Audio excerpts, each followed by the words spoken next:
Assalamualaikum warahmatullahi wabarakatuh. Halo semuanya, kembali lagi di Kita Film. Video kali ini adalah alur cerita dari sebuah film Cina yang berjudul The Legend of Revenge. Tapi sebelum kita ke alur ceritanya, jangan lupa pastikan teman-teman sudah subscribe ya. Bangsa siluman tinggal di sebuah tempat yang bernama Tebing Mata Iblis. Mereka memiliki sebuah benda sakti yang bernama Batu Dewa.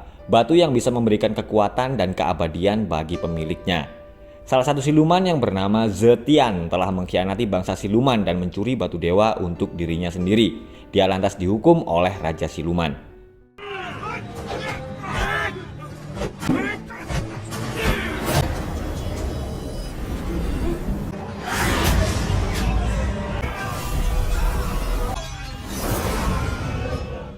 Beberapa tahun kemudian, sekte kebenaran memiliki 4 orang ketua. Salah satunya adalah Ketua Fu. Dia memiliki 3 orang murid yaitu Ming Zhao, Pan Su, dan Lu Yao. Ketua Fu lalu mengumumkan kalau Ming Zhao dan Pan Su akan segera menikah. Sementara itu di Tebing Mata Iblis, Raja Siluman akan pergi bertapa selama 3 bulan. Dia kemudian menyuruh 2 orang putrinya untuk tetap berada di Tebing Mata Iblis. Mereka adalah Bai Yuzheng dan adiknya yang bernama Yue Ying. Ming Zhao dan Pan Su akhirnya akan menikah, tapi Lu Yao malah berada di luar dan tidak menghadiri upacara pernikahan kakak seperguruannya. Saat upacara belum selesai, Lu Yao tiba-tiba berkata kalau dia tidak setuju dengan pernikahan mereka. Dia lalu pergi membawa Pan Su. Ternyata Lu Yao sejak kecil menyukai Pan Su. Ketua Fu mengajarkan ilmu mata pedang kepada Lu Yao, dan ilmu itu bisa berbahaya dan melukai dirinya sendiri jika Lu Yao sedang marah. Ketua Fu lalu berkata kalau dia akan menikahkan Lu Yao dengan Pan Su jika dia mau kembali ke perguruan.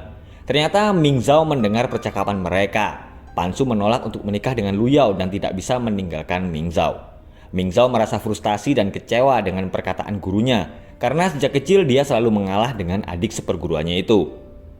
Bai diam-diam pergi ke kota. Dia lalu bertemu dengan Lu Yao yang sedang mabuk dan terlibat keributan dengan beberapa pendekar dari sekte kebenaran.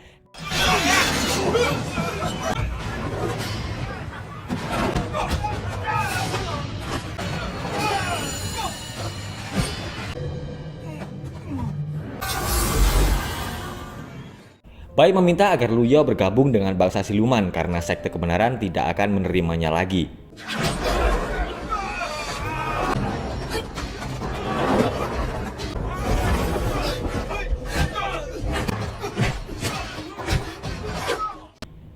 Pan Su pergi ke Tebing Mata Iblis untuk menjemput Lu Yao, tapi Lu Yao menolak untuk ikut dengannya kembali ke sekte kebenaran.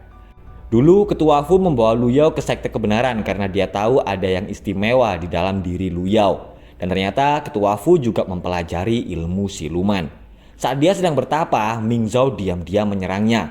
Ketua Fu akhirnya tewas di tangan muridnya sendiri. Dan Ming Zhao ternyata juga mempelajari ilmu siluman. Keesokan harinya, Ming Zhao berkata kepada Pan Su kalau kawanan siluman telah membunuh Ketua Fu. 3 ketua sekte kebenaran merasa ada yang aneh dengan kematian Ketua Fu. Lu Yao, Bai, dan Yue Ying sedang makan di sebuah restoran. Lu Yao lalu terkejut saat dia mendengar kalau gurunya telah dibunuh. Ketua Zhu dan Ming Zhao akan memeriksa ke tempat Ketua Fu terbunuh. Tapi ternyata Ming Zhao sudah menaruh racun di teh yang diminum oleh Ketua Zhu. Lu Yao pergi ke makam Ketua Fu. Di sana dia bertemu dengan Ming Zhao dan Pan Su. Bai langsung membantah saat Ming Zhao berkata bahwa Ketua Fu telah dibunuh oleh bangsa siluman. Lu Yao memeriksa tempat bertapa Ketua Fu ditemani oleh Bai dan adiknya. Mereka lalu menemukan mayat Ketua Zhu. Lu Yao berencana akan pergi ke tempat kelompok pedang naga yang dipimpin oleh Ketua Yu. Tapi ternyata Ming Zhao sudah datang lebih dulu dan menemui Ketua Yu. Dia berkata kalau Lu Yao telah membantu bangsa siluman membunuh Ketua Zhu. Lu Yao akhirnya sampai di perguruan pedang naga. Tapi seekor burung elang tiba-tiba berbicara dan menyuruh agar mereka semua segera pergi dari situ. Burung itu adalah Bibi Murong, bibi dari Bai Yuzheng dan Yue Ying. Bibi Murong berkata kalau Lu Yao adalah jodoh Bai Yuzheng yang sudah digariskan belasan tahun yang lalu. Dan ternyata mereka berdua juga saling menyukai. Ketua Yu sudah tahu kalau Ketua Zhu tewas karena racun. Dan dia juga tahu kalau itu semua adalah perbuatan Ming Zhao. Ternyata Ketua Yu juga sama liciknya dengan Ming Zhao. Dia ingin menjadi pemimpin tertinggi sekte kebenaran. Dulu sekte kebenaran memburu bangsa siluman untuk mendapatkan batu dewa, sebuah batu yang bisa memberikan kekuatan dan keabadian. Dan batu dewa ternyata ada dua, satu berada di tubuh Bai Yuzheng dan satu lagi berada di dalam tubuh Lu Yao. Ternyata saat itu Zetian belum mati, sepasang suami istri di sebuah desa telah menyelamatkannya. Tapi kemudian dia menghabisi mereka, dan Zetian sangat menyesal saat tahu kalau mereka ternyata memiliki seorang bayi.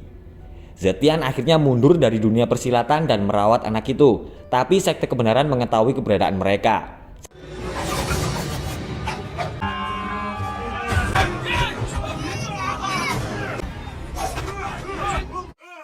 Saat sedang bertarung, Zetian tidak sengaja melukai anak itu dan dia lalu menggunakan batu dewa untuk menyelamatkannya. Ketua Fu diam-diam melihat apa yang dilakukan oleh Zetian. Sekte kebenaran akhirnya berhasil membunuh Zetian. Ketua Fu kemudian membawa anak itu agar tidak dibunuh dan anak itu adalah Lu Yao. Dia kehilangan ingatannya karena lukanya yang sangat parah. Lu Yao akhirnya tahu kalau yang membunuh gurunya adalah Ming Zhao.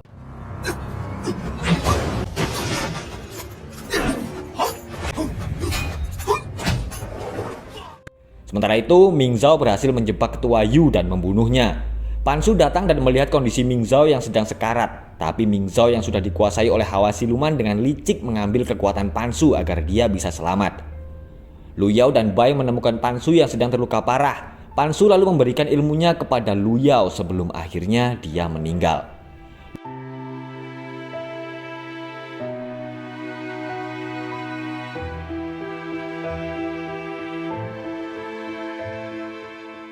Lu Yao akhirnya bertemu dan bertarung dengan Ming Zhao.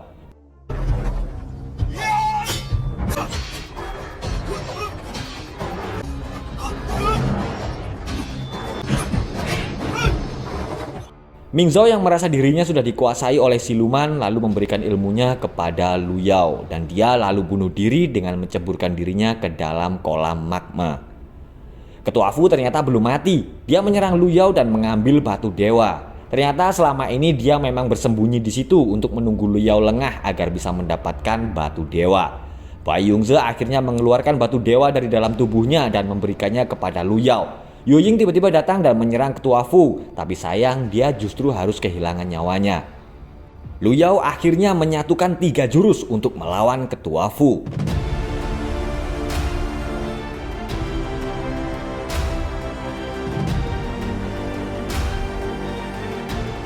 Lu Yao akhirnya mengalahkan ketua Fu dan menjadi pemimpin dunia persilatan. Oke guys, itulah tadi alur cerita dari film yang berjudul The Legend of Revenge. Terima kasih sudah menonton dan sekali lagi pastikan teman-teman sudah subscribe channel ini biar nggak ketinggalan alur cerita film berikutnya. Wassalamualaikum warahmatullahi wabarakatuh.